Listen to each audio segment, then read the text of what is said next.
Hello everyone, welcome to my channel Biochemistry by Dr. Tejas Shah. Today we'll see an important topic, that is phenylketonuria under the aromatic acid metabolism. So first let us see important key points. So phenylketonuria is the most common inborn error of amino acid metabolism. It is autosomal recessive disease. It is caused by deficiency of phenylalanine hydroxylase enzyme. This enzyme catalyzes the reaction phenylalanine to tyrosine. So here the absence, so there is a block here. Its incidence is 1 in 10 to 20,000 live births. It is characterized by hyperphenylalaninemia and mental retardation. So accumulation of the phenylketones, as this accumulated phenylalanine enters into the alternative pathway, so it will form phenylketones, that is phenyl pyruvate and phenyl acetate, and this phenylketones are excreted in the urine and hence the name phenylketonuria. So first let us understand its metabolic consequences so that you can easily remember its symptoms. So here you can see the phenyl hydroxylase enzyme is derived from the gene phenylalanine hydroxylase, which is located on the long arm of chromosome number 12. So this enzyme catalyzes the reaction phenylalanine to tyrosine. It is to be noted that phenylalanine, most of the percentage, 75 to 90%, it is converted into the tyrosine, and 10 to 25% it is incorporated into the protein or protein synthesis. But here there is a block, so that the phenylalanine is accumulated in the blood and there is ultimately decreased tyrosine level in the blood. So as there is increased phenylalanine in the blood, it will compete with the other large neutral amino acid transport into the brain, and these large neutral amino acids are tyrosine, tryptophan and branch chain amino acids. So it will compete with their transports, so their level is also decreased along with the neurotransmitter dopamine. So that will lead to the central nervous system symptoms in the disease.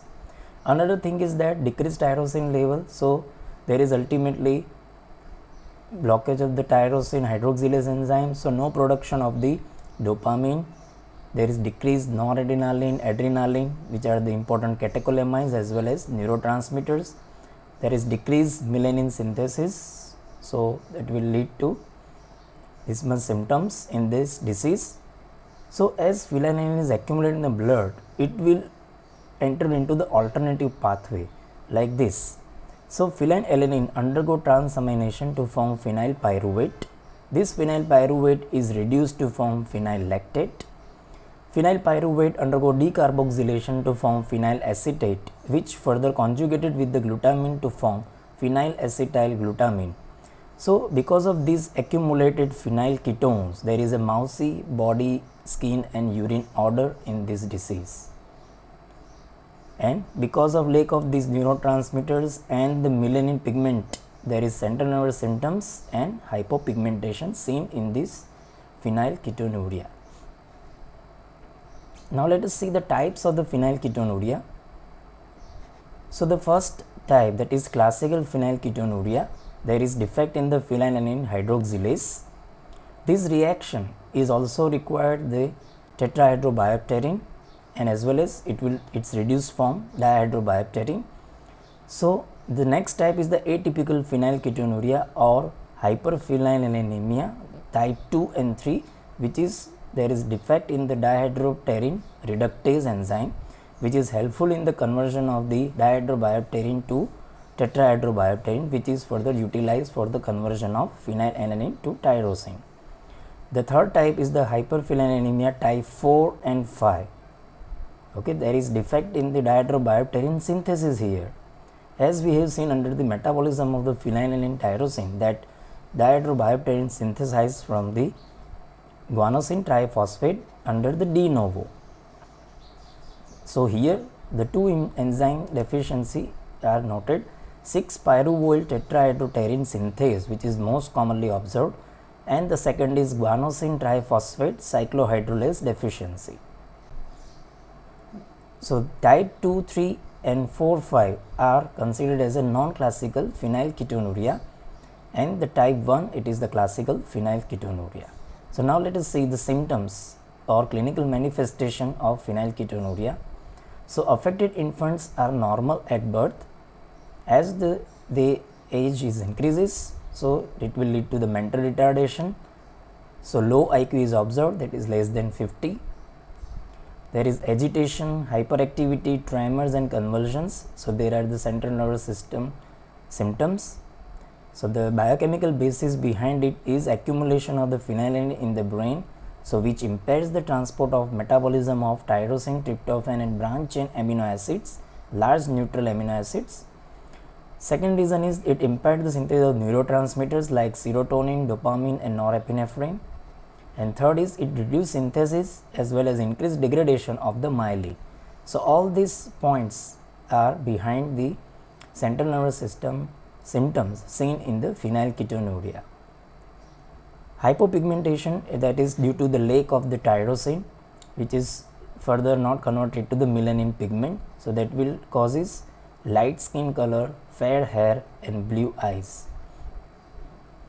And mousy odor of skin, hair and urine is due to phenyl acetate accumulation in the disease.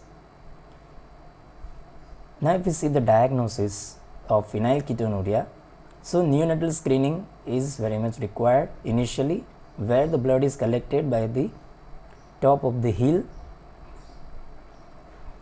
Then blood phenylalanine level is measured. Normally it is 1 milligram percentage, but in phenylketonuria it is more than 20 milligram percentage is observed. Increased phenylalanine level can be detected by chromatography and tandem mass spectroscopy. This is it is very specific, but it is costly methodology. Fourth is the ferric chloride test. It is a rapid screening test in which adding a drop of ferric chloride to the urine of this patient, that will form a blue-green color. It is a rapid screening test.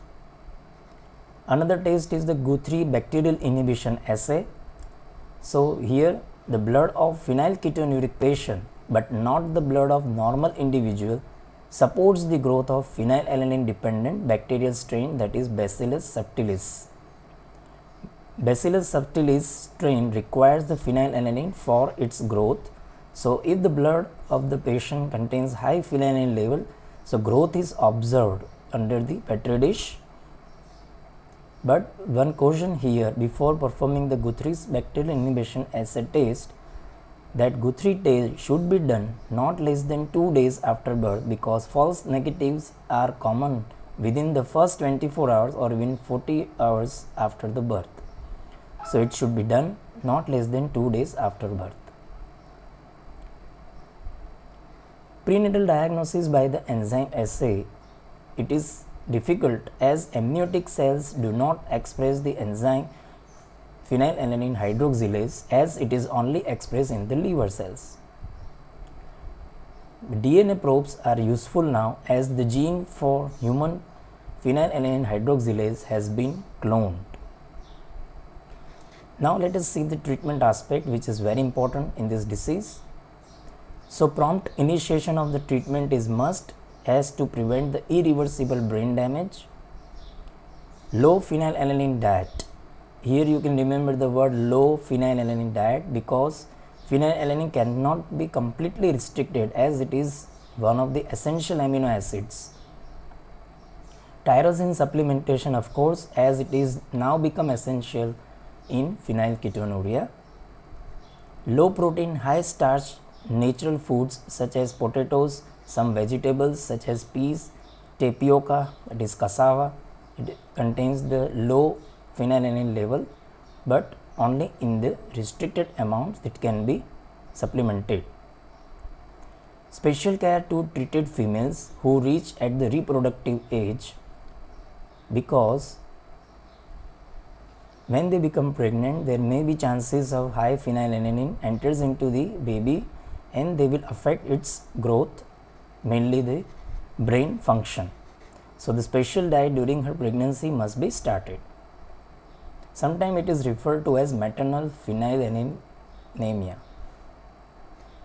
Oral tetrahydrobiotin supplementation can be helpful in the variant forms that we have already seen under the types of phenylketonuria, that is type 2, 3, 4 and 5, where this supplementation can be helpful. Large neutral amino acid supplementation, it is advantage. The basis behind this is they compete with the phenylalanine for transport across the blood-brain barrier as well as in the intestinal mucosa.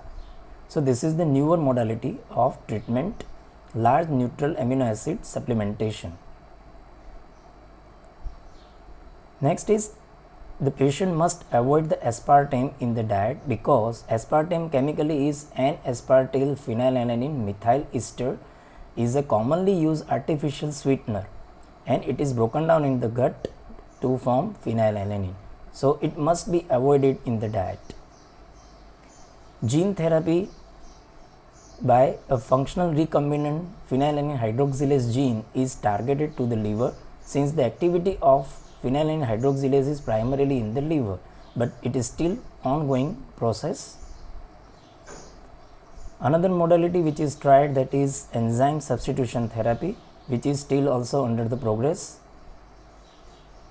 To support the enzyme substitution therapy, use of probiotics have also been tried. So these are the newer modalities like use of the large neutral amino acids, gene therapy, enzyme substitution therapy and the use of the probiotics. These are the newer line of treatment. So these are my references for this presentations. Thank you all. Please like, share and subscribe to my channel. Click the bell button to get all the notifications. Thank you all.